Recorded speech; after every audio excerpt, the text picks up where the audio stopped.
Welcome once again, baseball fans. It is time for the Running the Bases podcast. I'm Tucker Wells, joined as always by Coach Jordan Bounds. Coach, how are you, good sir? Pretty good. Yeah, kind of a rainy Tuesday here, but the weather in Atlanta has been beautiful over the last week or so. It has. Yeah, the spring is actually holding on just a little bit longer. It's been beautiful. It's been a beautiful month. Yeah, which makes me happy. Well, all right. Well, let's dive right into baseball. We got a lot to talk about today. We're going to go first to third on Brawling, given what happened in Texas on Sunday. So let's get going out of the box with our good, the bad, and the ugly. Starting with the good. The 2016 Philadelphia Phillies currently have, I believe, the third best record in the National League.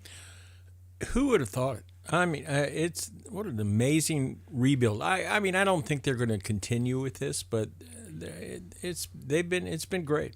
Well, let me give you a couple of statistical things here. They're 4-2 against the Nationals. They've had some really good wins along the way, but 4-2 against the Nationals, including a 3-game sweep in Washington. And on the pitching side of it, what do you think of Aaron Nola? You know, we were in spring training. When we went to a Phillies affiliate, we saw there were posters of him all over the place. Right, yeah. He, I'm sure if you're in Philadelphia, he's not much of a surprise. Right, yeah. The guy that we were the most impressed, I remember, was Franco, Right. the third baseman. He kind of arrived last year, and he's doing well, but on the hitting side of things, Odubel Herrera, am I saying that right? I think so. Man, he's not only does he qualify for the Rookie of the Year this year? I couldn't tell you. Well, he's an MVP candidate, Right. at the very least. And It's middle of May. well, I understand. Yeah, that's It's not true. crown anybody yet. Right. There's a long way to go, to say the least. I get an adjustment there. Bryce Harper was on Jimmy Kimball, Right. not a Struble. Right. No, that's a good point. You have to curry the public attention as well, and I think Bryce is still older than Herrera. Is he? Which is amazing. Yeah, 24 years old for Herrera, and I think Bryce is only 23. Yeah, I think Yeah. you said that the other way around, but Right. What I meant to say was Bryce Harper is younger than Herrera and has been playing for several years more. Right. But anyway, so real quick, what do you think is the potential ceiling for the Phillies this year? third place. Third place? You think the there's division. In the division, but is there any chance that is because that's a wild card right now? No, I don't think they will. No. I can't believe that they would end up better than two teams in the Central Division. Right. Well, I mean, if let's say they are better than the Pirates and the Cardinals come, middle of July, are you making a trade, or are you going to just stay the course with all this young talent? I think, sure. Middle of July, they'll do what they need to do. Philadelphia has always been a win now type of town. Yeah, and they deserve it. I mean, with the 76ers and the circus of the Eagles, it's good. The Phillies are a long-suffering organization. Yeah, I mean, and we've rooted against them for years and years and years, Right. but I look at them as one of those teams that when they're good, it's better for the game at large. right. I'll go along with that. All right. So now to the bad, the New York Yankees. How great is this to watch this Yankees season unfold for those of us in Braves country and the like? I've seen this happen with the Yankees before. After 64, they just totally collapsed. I mean, I grew up with the Yankees always being there in October, always. I think Right. 59 was, an exception. And then they just fell off the cliff. And they weren't good for years until Steinbrenner came in and turned them around some. And it ultimately is bad for baseball. I agree. I don't, they're evil empire number one, always have been, but the Yankees need to be good, just as the Dodgers need to be good. Those Right. two organizations. The Red Sox can be a tragedy. They can be, the answer to opera questions. I Right. think baseball is actually better when they are. Right. But the Yankees, you have to pull against them or for them, one way or the other. And it's the brand of baseball. you go anywhere in the world and you see tourists or you see locals, and they're always wearing Yankee hats. Right. You know, so. A couple of Red Sox hats, maybe, and the occasional.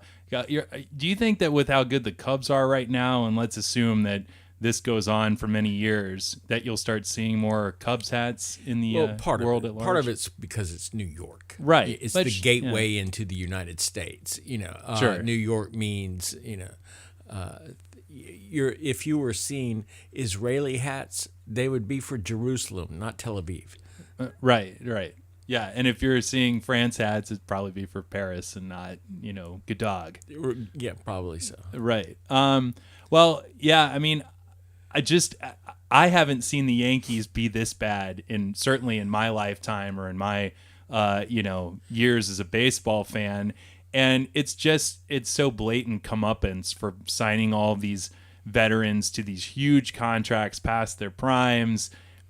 A-Rod is a disaster. Do you think that he is going to make it through the rest of the year? Will he retire mid-season? I think he's it's moot.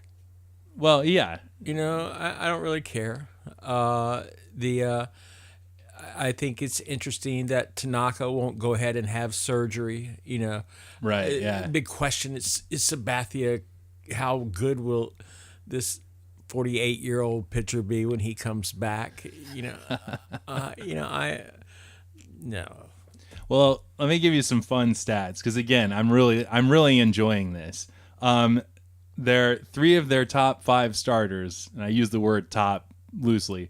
Evaldi has a 4.85 ERA, Pineda a 6.28, and then Severino 0-6 with a 7.46 ERA. And the power outage, even in that Yankee Stadium Super Hitters Park, is noteworthy. But I mean, I don't know. You look around that lineup. How long does this funk for the Yankees last? Are they just going to wait until all these contracts are either expired, and then wait for Bryce Harper to become available? Well, we had not this coming year, but the year after we have a big free agent year. 2018, right? And that's always been their way. And they're going to look at the landscape of things when the new CBA comes out, see what they can do, and they will be a proactive team with a lot of resources. Sure. So, how would the boss have? Is he just spinning in his grave to the point where he's now drilling a hole all the way to China? I mean, he wouldn't have put up with this. I can pretty much bet that Joe Girardi would not be the manager. You know, right? I'm yeah. not. You know, and I'm not saying that he's not the best person for the job, but the boss would have been firing people. Oh yeah, Cashman would have been gone a long time ago. Yeah. Well, I mean, but his relationship with players was never a positive thing. You know, with Winfield, the feuds that existed, and with Reggie, you know, and it wasn't just Billy Martin and Bob Lemon and the managers; it was players as well. What would he be doing with A-Rod? Oh my goodness! Right? Yeah. You can't. Different world, different time. Yeah. Well, we'll see. I mean, Nick Swisher would probably be the manager right now. You know? He'd be a player manager. And that would be great. I mean, honestly, that would be fantastic. It would be fun. I'd be okay with that. Well, remains to be seen. But I want a player manager back in baseball. Yeah, I'd be okay with that. Nick Swisher's a good. Who else do you think would be a good fit? Oh, right now? Right now, yeah. I haven't given that any thought whatsoever because AJ? No. You know, they kind of asked Chipper about the other day whether he could play, you know, at all. I didn't catch that. That's pretty funny. Well, it was. I mean, he just said he couldn't imagine himself going to the weight room and getting in shape, in player shape, but he still thinks he could hit. Yeah. Barry Bonds probably would have a similar argument. I think so. Yeah. Well, it's amazing to see. I never thought I'd see the day where the Yankees are dead last with no hopes of coming out of the cellar. Remember, the Red Sox or last 3 out of the last 4 years. Sure, but like you said at the beginning of this discussion of the Yankees, that's okay. Yeah, like the Red Sox, you kind of expect certain things like that. All right, well, let's go to the ugly, which is also our first to third, which is the big story in baseball right now. Ned or Odor. Am I saying that right? I couldn't give you the real pronunciation of the first name. Right, Runed. Well, anyway, Odor and Bautista squared up in an epic brawl on Sunday.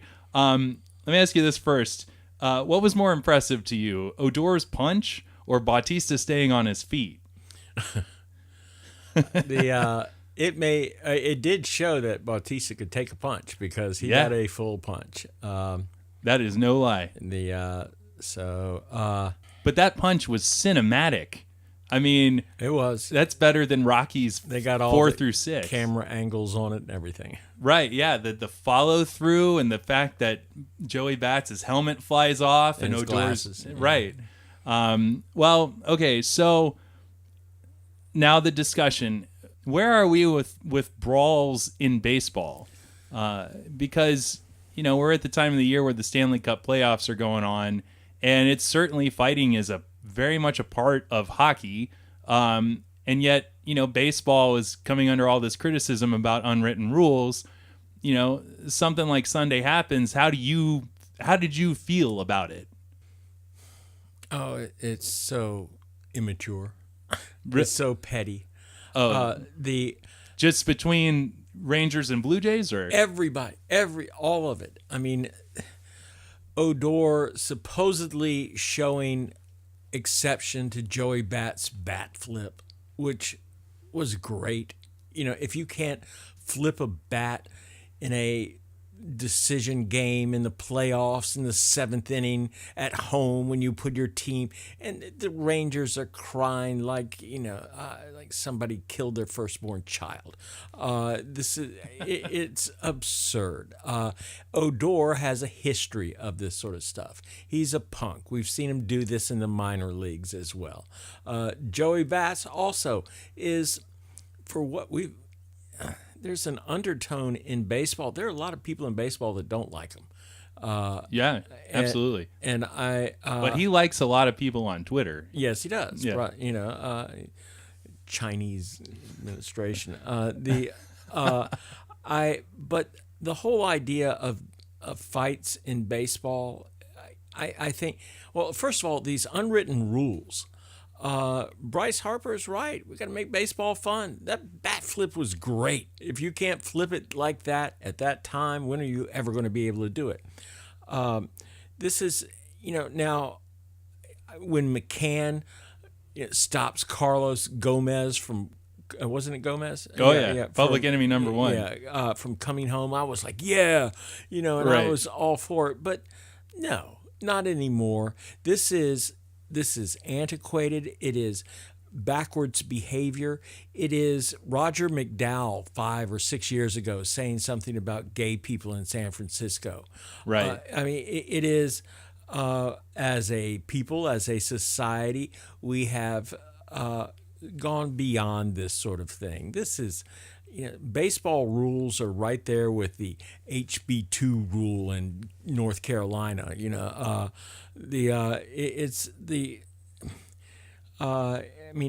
time to make baseball fun. I'm surprised by a lot of this, I got to say, because you're I'm a traditionalist. Yes, but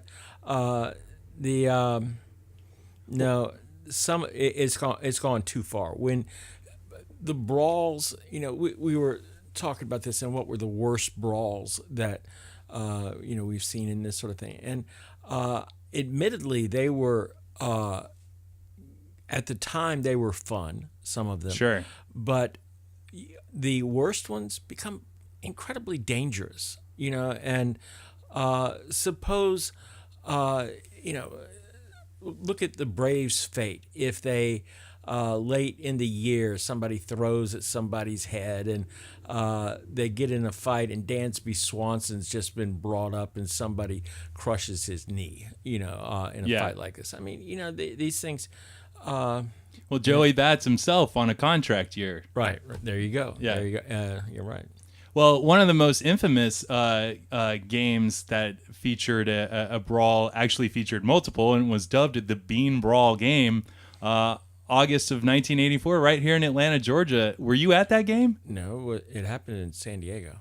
No, it was here. It was at Fulton County. Are you sure? Oh, yeah. Braves and Padres. It was the fans in Atlanta throwing debris into the Padres dugout. This is the one with Pasquale and everything. And Sure. Yeah. Waving the bat. Oh, okay, I'll look it up to make sure, but you remember that game. Oh, I think it is one of the worst ones ever. I mean, and part of it was because you had somewhat of a loose cannon in Pasquale Perez. Sure. The image I'll remember the most out of that is Bob Horner suiting up and coming out onto the field. Well, he's on the disabled list, but with, a cast on his wrist, and he suits up and comes out, Yeah. I mean, that's real Brian McCann too. Sure. But I'm not saying this against McCann. I mean, but times have changed. It was here's some facts. Okay. It was in Atlanta, Okay, so it was Fulton in County August, Stadium. yeah. 3 bench clearing incidences, 13 ejections, 5 arrests. Yeah. 5 arrests. So, It's considered one of the worst. I mean, it was. I mean, and it was dangerous. You had Perez waving a bat around. Sure. That's a deadly weapon. Right. Well, that brings me to a point, because you say these unwritten rules have to go and that this is antiquated and uncivilized and so on and so forth. But then there's hockey, right? Where fighting is not only part of the game, they allow it to take place. Is it because that baseball has weapons that are like essentially a baseball is a missile traveling at 90 miles an hour and a bat is like a sword being waved around that could truly end someone's life with intent? Is that why it's so, I don't know, frowned upon more than hockey where... Well, hockey has always been the exception. Right. If you come onto the court in the NBA, you're gone. Ever since Rudy Tomjanovich went down, for the count, there's like no fighting in basketball. And there are very few more lethal weapons than a giant's fist, which is what you have in the NBA. Football, you got all these pads on, so Well, fights are kind of... And the game is about tackling. So but I mean, it is, in the knowledge, we used to relish in watching football games at tremendous hits that were, where somebody's bell was rung, But, sure. This is, there's a commercial on that talks about how every dog is a wolf when it's born. It's part wolf or something, So they're selling some sort of dog food that appeals to wolves, or I don't know. Man, that sounds awesome. But I'm sold. I'll take some right now. The same thing is true with humans. There is the gladiator past is a part of us. There is this kind of violent streak that we all have, but our the angels of our better intent should go beyond this.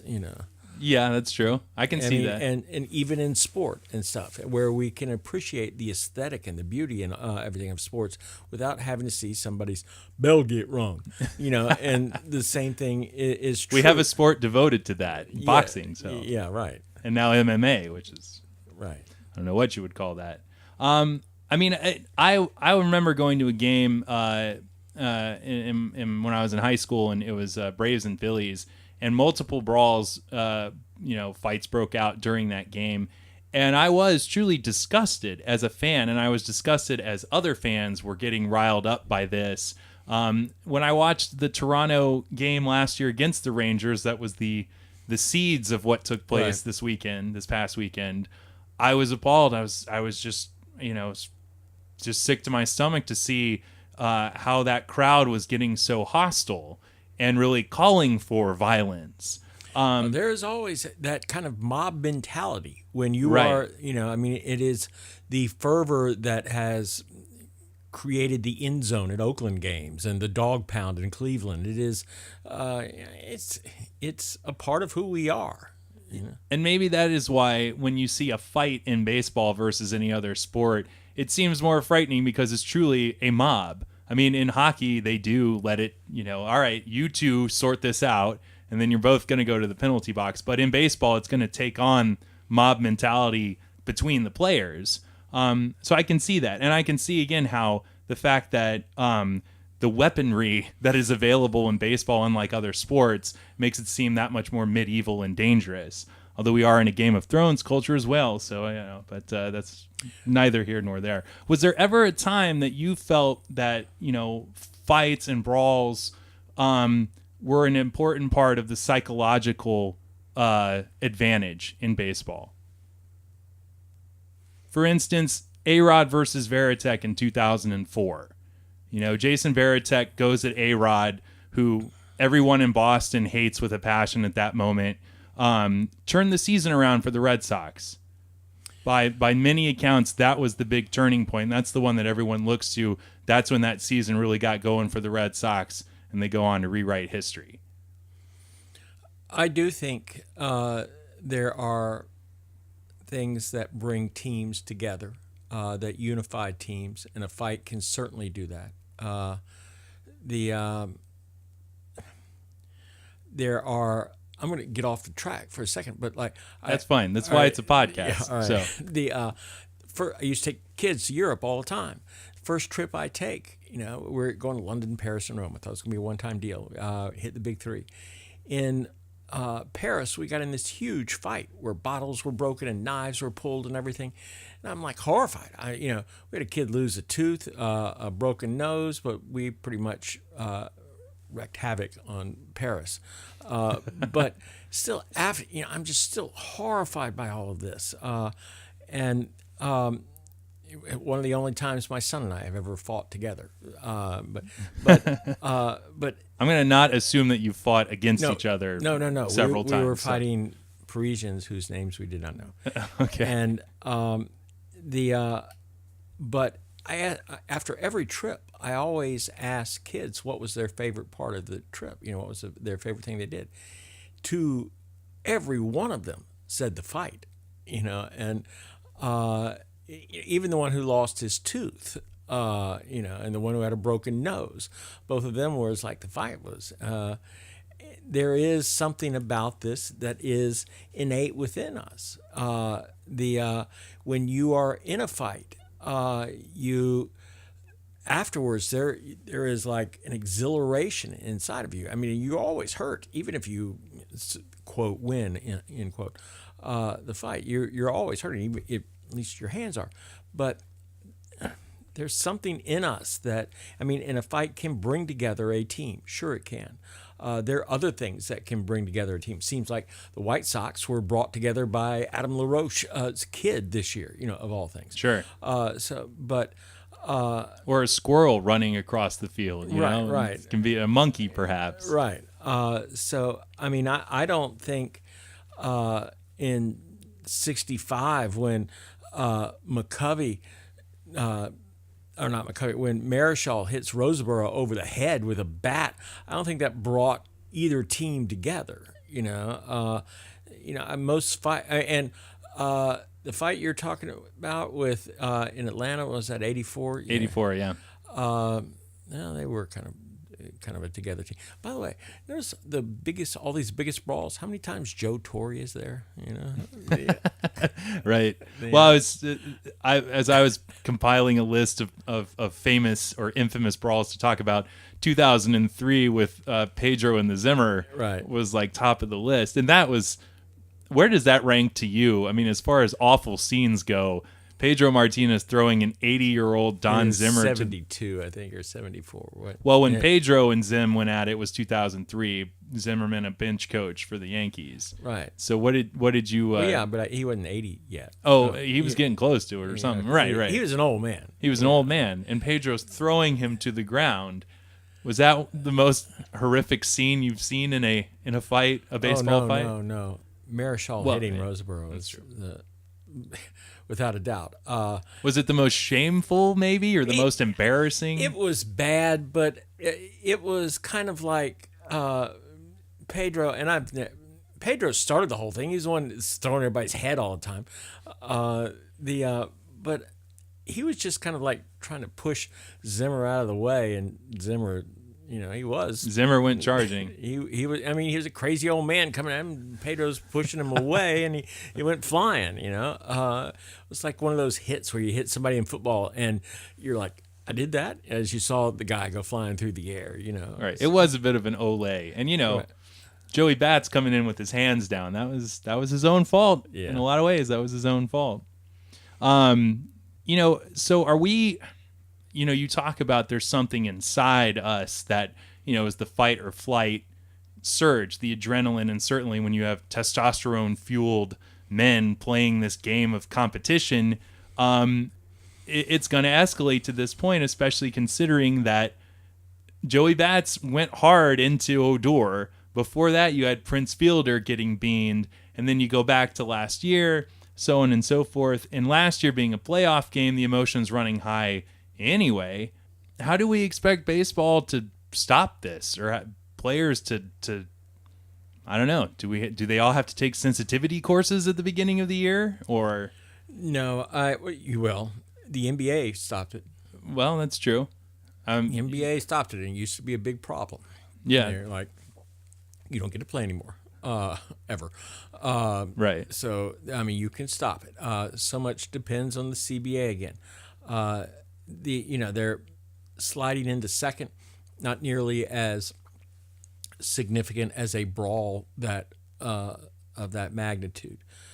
We have to realize that fights have always been there in baseball. Probably they're less now than they have ever been.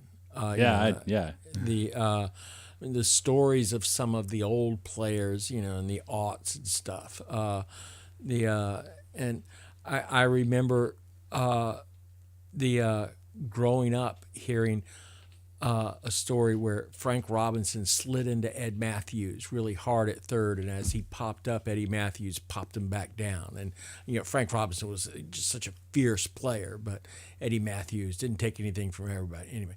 And I thought that was so cool, Right. But now I don't, and I think it is time for baseball to follow the lead of the country now. Maybe they're not the vanguard, Yeah. But Well, on the suspensions, that's a great point. I mean, if you think about how with the PEDs, although that's reared its ugly head again, of course. But would you think a 50-game suspension for initiating such a fight, or considering the cinematic element of Odor's punch on Bautista?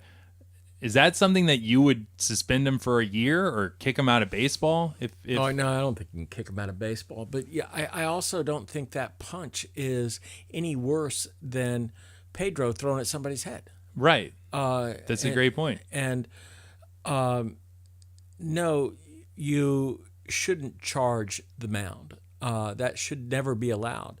But likewise, that a pitch around the head at 100 miles an hour by somebody who has pinpoint control. I'm not talking about Randy Johnson when he was at Montreal, Sure. But no.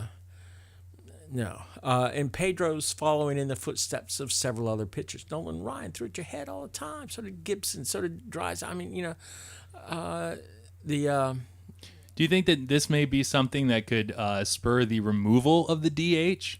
If it's or is that too archaic of a thought that if the pitchers hit, they will have the fear of God that they'll get thrown at?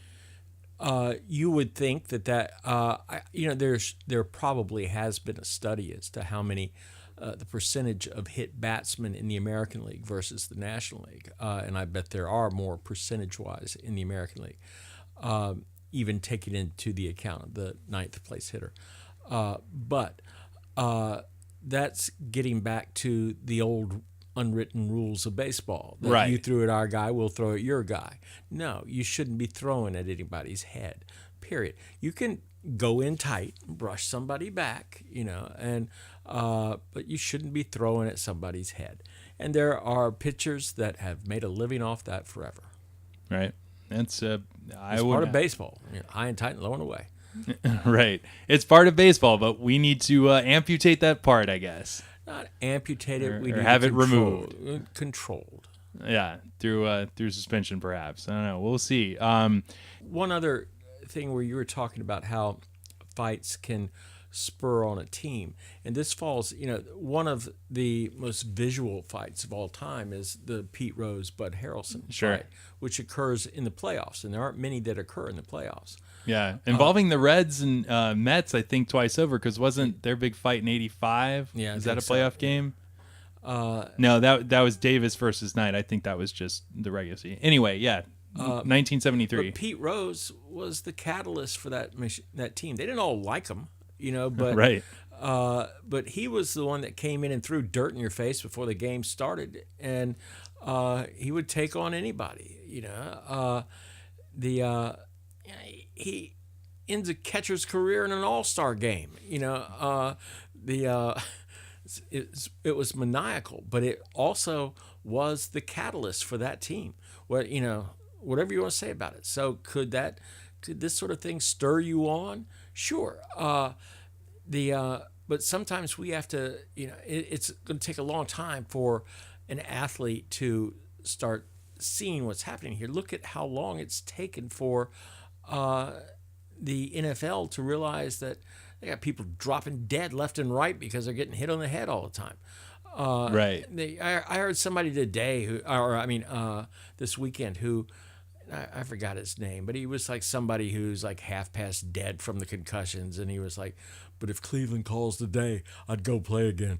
Right. Like, the gladiator. You're a vegetable now. Yeah. It takes a long time to get this kind of mentality out of them.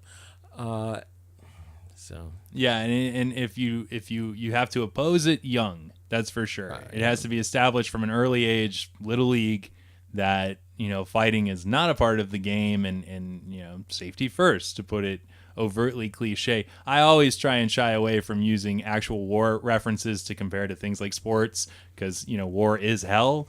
But I knew a close friend of my father's who was on the front lines in Vietnam, and said that getting shot at is one of the most exhilarating experiences ever. And you've seen certainly movies and documentaries about that element of PTSD, the Hurt Locker even. And so, yeah, there's a deep psychological trench that comes from having your life threatened and then being able to fight back. Everybody has a fear of the baseball. Right. When you play the game, that somebody's throwing a ball really fast, you're awake. You're not just up there. There have been basketball players that and football players. Who is it? Randy. What's his name? Receiver Randy. Randy Moss. Randy Moss said, he got so much trouble saying that he took some plays off. Sure. Iverson did the same sort of thing. Right, yeah. But you don't take a pitch off in baseball. It could kill you. Right, yeah. You are always aware. Well, all of this just leads to, this is going to be an incredibly fascinating collective bargaining agreement that's going to have to be ratified or negotiated.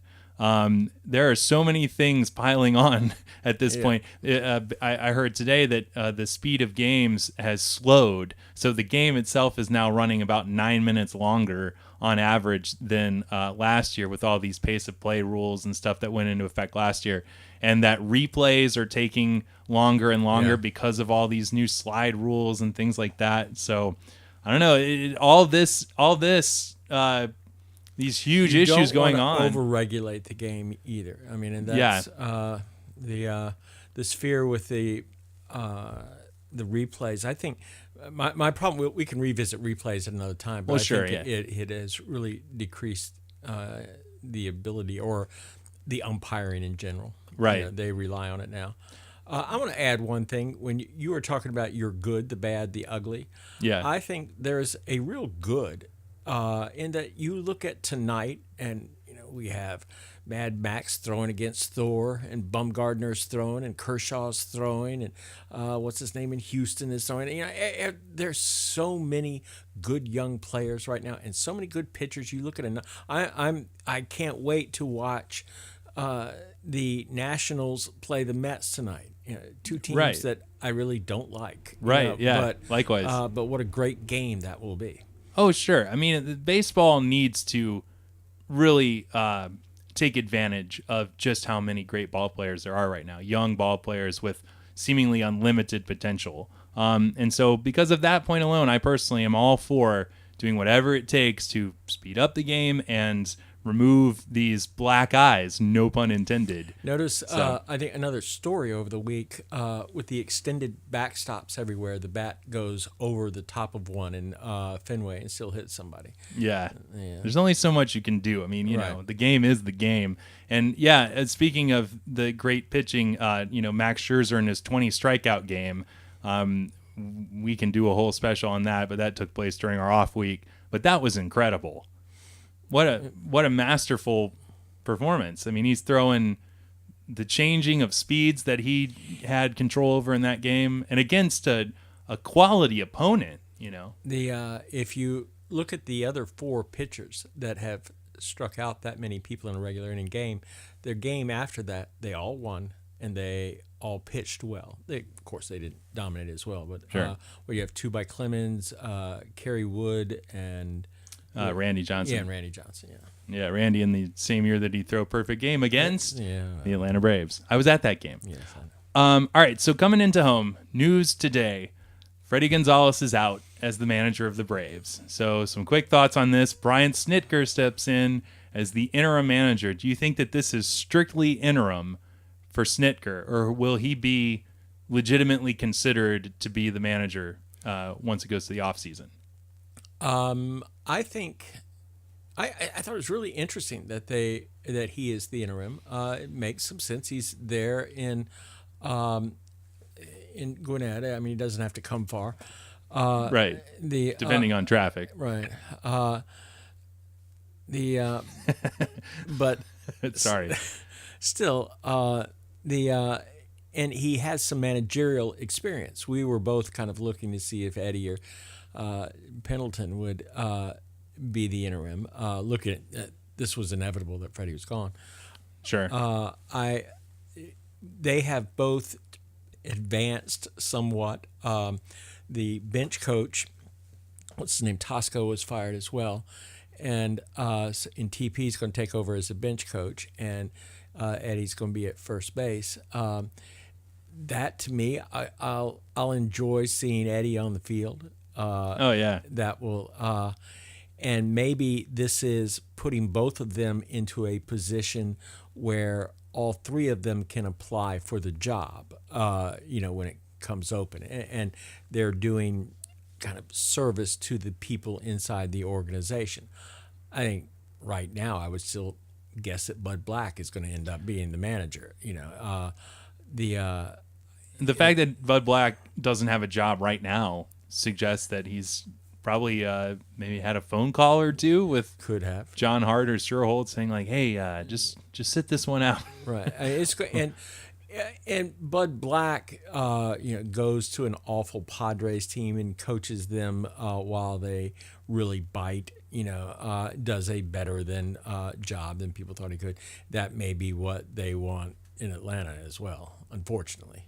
Right. Well, I mean, there's also, we talked about this in talking about the lack of minority managers, but the Coras, Alex and Joey. Oh yeah, there's still all sorts of people that we think are really qualified applicants,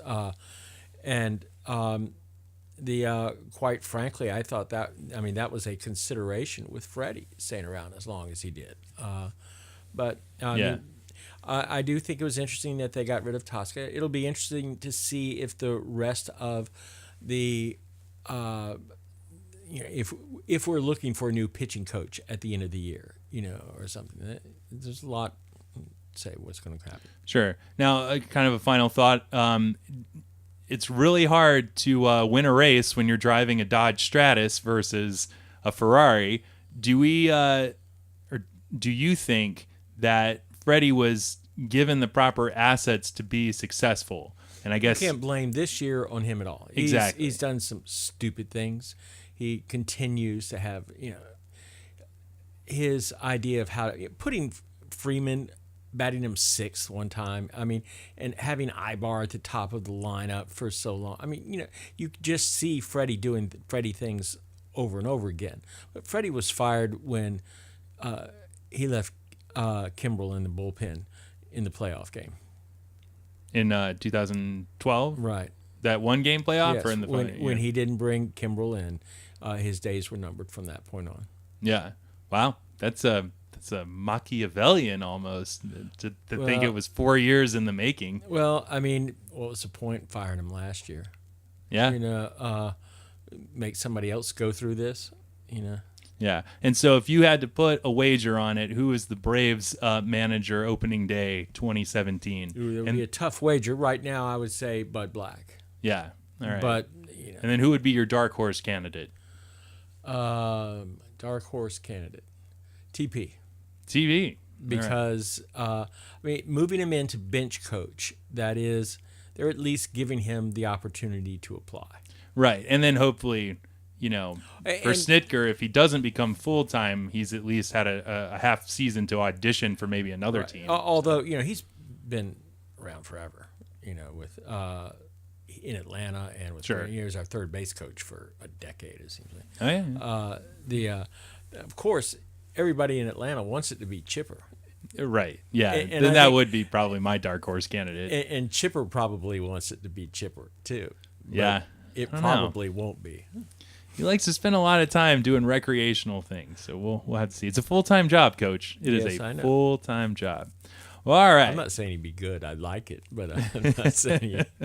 Well, this team needs to be good on a kind of a, I don't know if you call it a corporate level, but with that new stadium and all the issues that are coming around with the construction, they better be legitimate. They can't be Ted Turner. Oh, let's see how Chipper does. Yeah.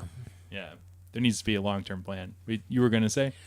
We need to upgrade facilities as well as having a venue that is fan-friendly. That is not the fact that we don't have one of those pitching machines that the Marlins do, where the pitch comes out of a hologram and stuff. I mean, why not?